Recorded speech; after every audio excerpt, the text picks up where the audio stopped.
साथियों को राम राम। और जितने भी आपके शहरवासी दर्शक हैं उन सबको भी मेरा प्रणाम। आज का विषय डिस्क्वालिफिकेशन ऑफ मेयर हिसार। हमारे प्रवीण पोपली जी ने जो पिछले 15 दिनों में शहर में आतंक मचाया है रेडी पटरी वालों के साथ, उस पीड़ा को देखते हुए मेरे दिमाग में, दिल में ये आया कि इनकी मदद की जाए।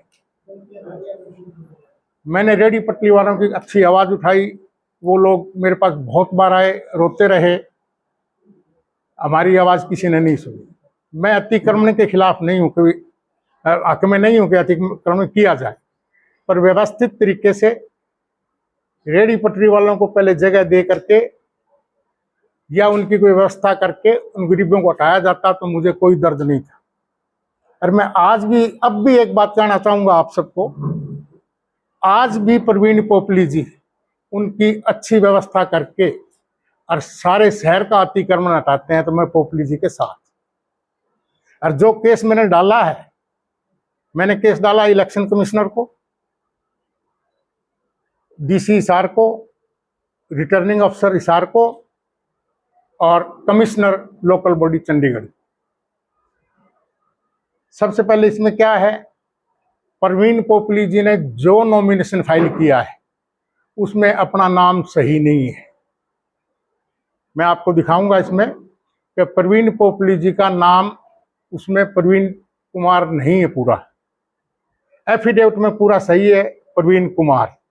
तो सबसे पहले तो जिस आदमी को अपना नाम ही ना लिखना है, और जिन अधिकारियों ने इस नॉमिनेशन को पास किया है उन अधिकारियों को भी मैं कहना चाहूंगा कि कम से कम नाम तो चेक कर ले। दूसरा, प्रवीण पोपली जी ने पिछले काफी सालों का हाउस टैक्स जो है वो नहीं भरा हुआ है, जो कि at the time of nomination वो बहुत जरूरी है। और अधिकारियों द्वारा देखे जाने के बाद वो नॉमिनेशन रद्द हो जाता है, वो चुनाव लड़ने के योग्य नहीं रहता, उसमें अयोग्य हो जाता है। उसकी मैं कॉपी आपको दूंगा।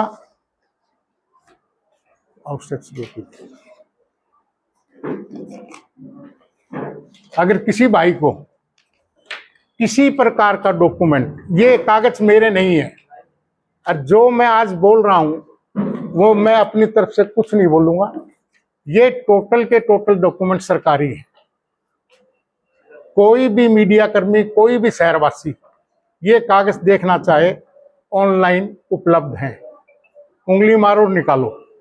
कल को कोई ये कहे कि कृष्ण टीटू सिंगला ने फॉल्स कंप्लेंट की है तो वो आप चेक कर सकते हैं ऑनलाइन जाके, चाहे वो हाउस टैक्स का मामला हो, चाहे उसकी जमीन की रजिस्ट्री का मामला हो, या उसके होटल के ऊपर जमीन के कब्जे का मामला हो, या उसके बिजली के बिल का मामला हो। आप पूरे के पूरे डॉक्यूमेंट आज की अभी 10 बजे तक के टाइम के कागज आपको उपलब्ध हो जाएंगे। मैं भी दिखा दूंगा और आप ऑनलाइन भी चेक कर सकते हैं। सबसे पहले तो मैं आपको हाउस टैक्स की कॉपी दिखाता हूं कि आप सब भाई देख लो कि ये 7 मई का मेरे पास इसका बकाया है। तो इसमें कॉपी निकालना, जरा निकालिए सारी कॉपियां। कोई नहीं, 3 की दे दो, 7 की दे दो, 3 और 7 में कोई फर्क नहीं। ये हाउस टैक्स बकाया आ रहा है। ये सबसे पहले तो इन्होंने क्या कर रखा है कि रजिस्ट्री में इनकी जगह है 71.65 स्क्वायर गज, और नॉमिनेशन पेपर पे इन्होंने अपनी जमीन दिखाई है 1081 स्क्वायर फीट, जो 1081 स्क्वायर फीट का बनता है, 80 स्क्वायर फीट का बनता है 120 गज। ये मैं नहीं कह रहा, ये इनकी रजिस्ट्री बोल रही है। 71 गज की रजिस्ट्री है और नॉमिनेशन पेपर पे ये दिखाते हैं कि मेरी जमीन 1080 स्क्वायर फीट है, जिसका बिल्टअप एरिया 1000 स्क्वायर फीट है। तो जो 49 गज जगह इन्होंने नॉमिनेशन पेपर पर ज्यादा दिखाई है, तो वो सरकारी जमीन है। अगर कोई भी चुना हुआ प्रतिनिधि किसी भी प्रकार का सरकारी जमीन पे अतिक्रमण करता है या कब्जा करता है, तो वो डिस्क्वालीफाई ऑटोमेटिकली हो जाता है। उसका उदाहरण मैं देता हूं। मैं जब नगर परिषद का चेयरमैन था, मेरे खिलाफ यही केस डला था। चंडीगढ़ में केस डला, मार्क होके एडीसी हिसार को आ गया। एडीसी हिसार ने मेरे को डिस्क्वालीफाई कर दिया, जबकि जो कब्जा था वो मेरे नाम से था ही। मैंने उन अधिकारियों को हाईकोर्ट का नोटिस दिया। हमारे के मिगलानी होते थे कमिश्नर, मंत्री होती थी हमारी वर्मा मैडम, और एडीसी होते थे यहाँ गुप्ता जी आईएएस। उन्होंने मेरे खिलाफ फाइंडिंग दी। मैंने हाईकोर्ट से नोटिस लिया, अधिकारियों को दे दिया। अधिकारियों ने मेरी कोई हियरिंग नहीं की, मेरे को एज इट इज छोड़ दिया। 15 दिन के बाद मैंने अधिकारियों से पूछा कि जो डिस्क्वालिफिकेशन मेरी हुई वो किस ब्याज पे हुई या उसका स्टेटस क्या है। तो मेरे को अधिकारियों द्वारा ये बताया गया कि जी वो तो फाइल गुम हो गई। आज 27 साल हो गए, 27 साल में वो फाइल मेरे को नहीं मिली। और उस जमीन पे भारतीय जनता पार्टी की सरकार आई, उस जमीन को रेगुलर कर दिया, उसका नक्शा पास कर दिया और करोड़ों रुपए की वो जमीन बेच दी। हिसार के अंदर स्थित है। आज भी उस जमीन के अंदर 16 गज जमीन सरकारी बकाया पड़ी। 196 गज का टोटल थी। परवीन पोपली पे आरोप नहीं है मेरा। मेरा पहले कहने का मतलब यह है कि इस केस के अंदर सीधी सीधी डिस्क्वालिफिकेशन है जो मैं भुगता हूं। और जो मेरा कब्जा नहीं था, कब्जा किसी और का था, भुगतना मेरे को पड़ा। फिर सरकार ने उसी को रेगुलराइज कर दिया, उसी का नक्शा पास हो गया और उसको करोड़ों के भाव में बेच भी दी। तो आज ये देख लो, ये आप खुद देख सकते हो, 71 गज की रजिस्ट्री है। अब नॉमिनेशन पेपर पे देखो आप, वो था ना, नहीं आप ये देखो, ये कहते हैं कि मेरा एरिया दुकान का और होटल का 1080 स्क्वायर फीट है और बिल्टअप एरिया है मेरा 1000 स्क्वायर फीट। ये देख लो आप, ये नॉमिनेशन पेपर पे खुद पोपली जी ने स्वीकार किया है। तो रजिस्ट्री 71 गज की और बिल्टअप एरिया 1000 स्क्वायर फीट का मतलब हो गया 900 के करीब। अब इन्होंने क्या कर रखा है कि हाउस टैक्स के अंदर इन्होंने 2 आईडी बना रखी है 71 गज में से। 71 गज का मुझे ये समझ में नहीं आया कि ये रजिस्ट्री है, एक तो है 39 गज की, ये हाउस टैक्स की जो है असेसमेंट, एक तो है 39 गज की और दूसरी है 50 गज की। तो 39 गज और 50 गज कितना हुआ? 89। जगह है उनकी 71 गज। तो ये हाउस टैक्स में कैसे होगी? और इसकी 2 आईडी कैसे बन गई? क्या 71 गज में होटल बन सकते हैं 2? नंबर 1 तो ये। नंबर 2, जिस जगह पे यह होटल बना है उस होटल के का जो रास्ता है वहां से फायर ब्रिगेड की गाड़ी नहीं जा सकती, और जहां तक फायर ब्रिगेड नहीं पहुंच पाती वहां होटल नहीं बन सकता। ये मुझे ज्ञान नहीं है कि इस होटल का नक्शा पास है या नहीं है। अगर नक्शा पास है तो गलत है, ये होटल है, आप सभी देख सकते हो। ये प्रवीण पोपली जी का होटल है। इसमें 50% के हिस्सेदार हैं। गरिमा होटल के नाम से लिखा है, गरिमा मेडिकोज, आप देख सकते हो इसको। आप ये देखो, ये आप होटल कम्प्लेक्स कह लो, कम्प्लेक्स है। ये मैं नहीं कह रहा हूं, ये कागज बोल रहे हैं। लो पढ़ो, आप व्यक्तिगत तौर पे पढ़ो, मेरे दिखाने से नहीं, आप पढ़ो ये नाम क्या है।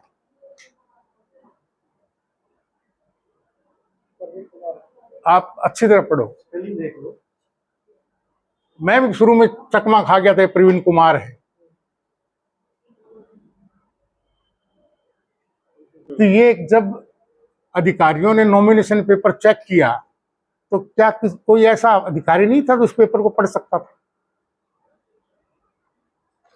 जब नाम ही कैंडिडेट का गलत हो और एफिडेविट दूसरे नाम से हो तो नॉमिनेशन कैसे पास होगी? आप देखो, जिस पार्टी से चुनाव लड़ रहे हैं पोपली महोदय, उस पार्टी का नाम नहीं लिखना है उसको नॉमिनेशन पेपर। देखो आप पढ़ो, इन्होंने लिखा है, मन ने भी चश्मा लगाना पड़ेगा, ये ना बरातिया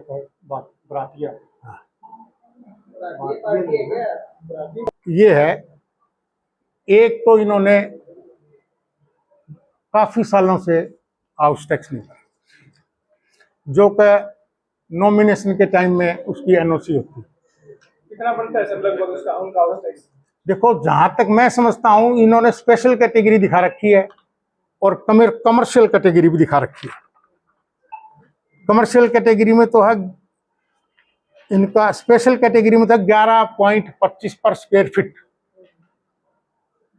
और कमर्शियल में है इनका एक जगह 18 रुपए है और दूसरी जगह 27 रुपए है पर स्क्वायर मीटर, ठीक है ना।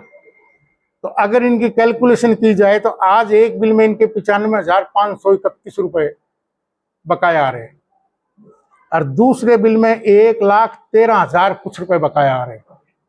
अब ये कितने सालों को, मेरे हिसाब से कम इनका 60,000 रुपए पर मंथ का बिल बनना चाहिए। 60,000 रुपए पर मंथ के बिल में अगर 10 साल का भी जोड़ें तो 6 लाख रुपए से कम नहीं होता। एक तरफ मैं दिखाऊं आपको, 6 तारीख को इन्होंने एक नोटिस निकाला है भास्कर अखबार में। भास्कर अखबार में ये निकाला है 6/5/25 को, यानी आज से 5 दिन पहले, कि जो हाउस टैक्स के बकायादार हैं उनका हम बोर्ड लगाएंगे, उनको नोटिस दिए जाएंगे। तो मैं कहता हूं सबसे पहले तो सुनहरी अक्षरों में प्रवीण पोपली जी का बोर्ड शहर में लगना चाहिए। और जहां तक अतिक्रमण की बात है, देखो मैं मौके पे नहीं गया हूं, मैं तो कागज बता रहा हूं कि पोपली जी 1080 स्क्वायर फीट का एरिया, जिसका के गज में बनता है 120 स्क्वायर गज,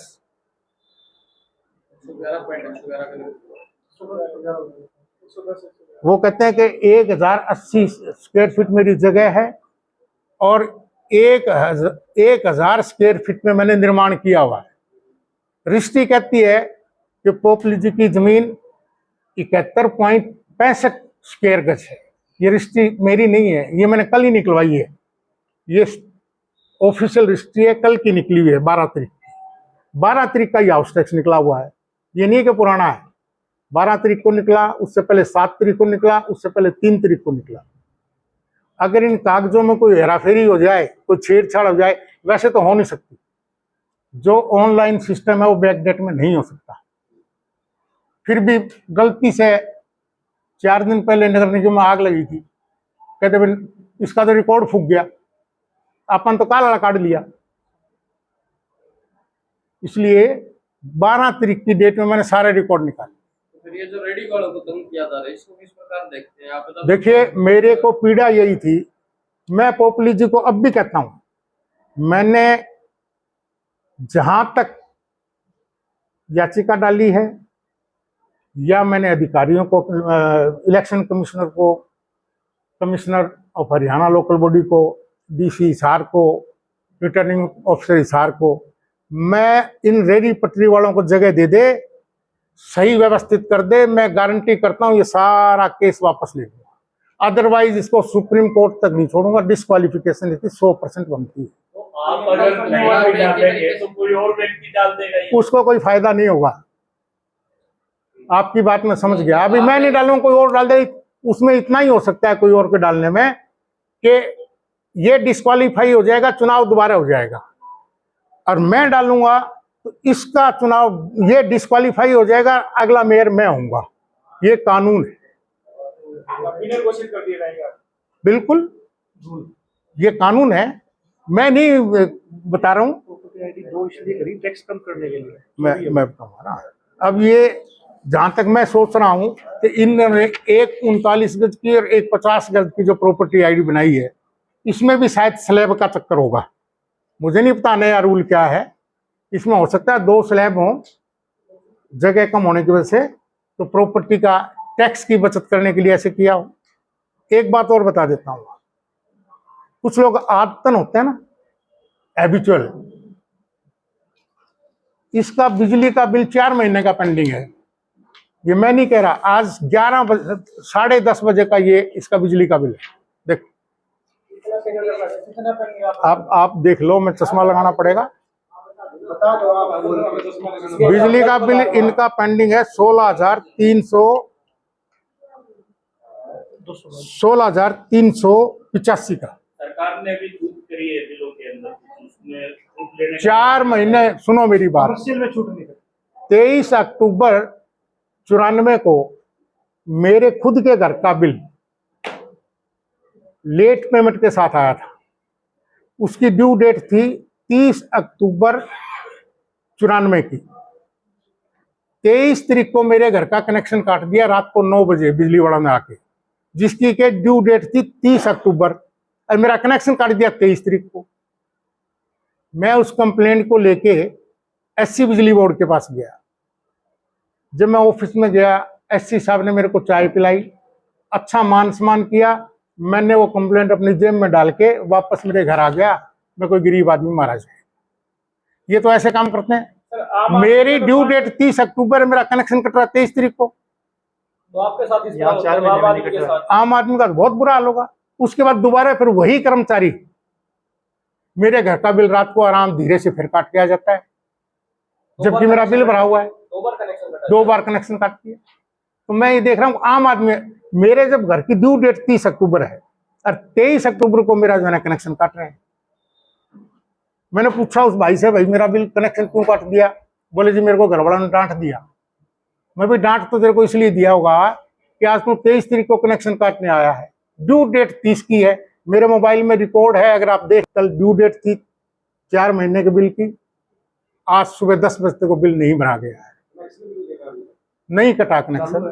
आप चेक करो, आप पूछो बिजली विभाग से कि आम साधारण आदमी का बिल 1 हफ्ते लेट हो जाए, जबकि 2 महीने में 2 बिलों तक तो कनेक्शन कटता ही नहीं। सर 5,000 से ऊपर होते कनेक्शन काट देते हैं। और आप ये देखो ना, मैं थोड़ी बनाया 5,000 से ऊपर कनेक्शन काट देते हैं। ये बिल मैंने नहीं बनाया, ये ऑनलाइन अभी निकाला है, और ये पूरे 12 महीने की मेरे पास डिटेल है।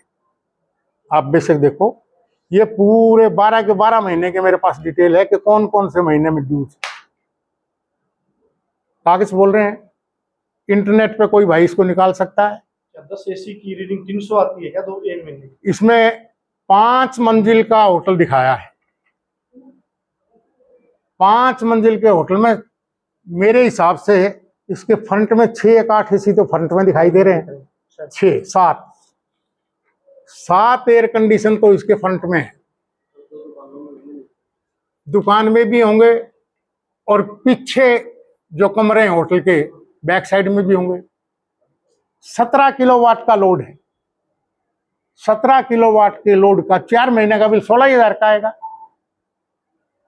मैं तो जहां तक समझता हूं कि शायद मीटर में गड़बड़ ना हो, मैं पुष्टि नहीं करता इसकी, पर हर आदमी समझदार है कि जिसके 15 से ज्यादा एसी लगे हो घर में या होटल में, तो क्या 16,000 का बिल समेत जुर्माना आएगा? ये नेताओं का ही कम आ सकता है, आम आदमी का तो नहीं आ सकता। नहीं, देखो जी, मेरे तो आता हो तो मेरा कान पकड़ लो। मैंने तो अपनी बता दी। देखो मैं बताता हूँ। 29 हो गया सर इनका, अब का बिल 29 हो गया, मतलब 1 महीने 2 महीने का। हाँ, तो ये तो मैं तो यही दिखा रहा हूँ। 2900 बिल, 2900 का बिल आप देखो, 18-15 एसी का, जबकि पीक गर्मी है।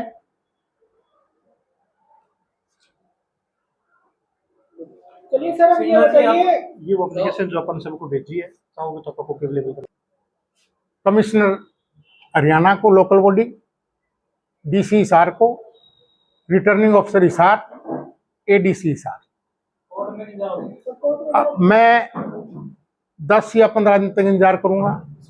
इंतजार इस सुनो, एक प्रोसीजर होता है, सिस्टम होता है सरकार, अधिकारीगण इसका नॉमिनेशन रद्द करते हैं या उस पर कोई क्वेश्चन मार्क लगाते हैं, उसका कोई जवाब देते हैं या मेरे को बुलाते हैं, तब तक वेट करूंगा। 1 हफ्ते बाद रिमाइंडर दूंगा, 5 दिन का, 7 दिन का। उसके बाद अगर कार्रवाई नहीं करेंगे हाई कोर्ट जाऊंगा। हाई कोर्ट का रास्ता मेरे को पता, मैं 2 साल 19 दिन रहा हूं मेरे केसों में। कब्जे वाले केस में भी था जिसमें बरी होके आया, मेरे खिलाफ 3 बच्चों का मामला बनाया, बंसीलाल जी की सरकार में डिस्क्वालीफाई होया, जो मेरे पे बनता ही नहीं था। बंसीलाल जी के टाइम में मेरे खिलाफ नो कॉन्फिडेंस मोशन आया, उसमें भी संख्या कम होने के बावजूद भी मेरे को हटाया गया, उसमें भी मैं हाई कोर्ट से आया। तो मैंने तो ये मुकदमे सारे देखे हुए, सारा एक्ट मैंने बार बार पढ़ा, मेरे जबानी याद है। अगर पोपली जी ये भी देखा है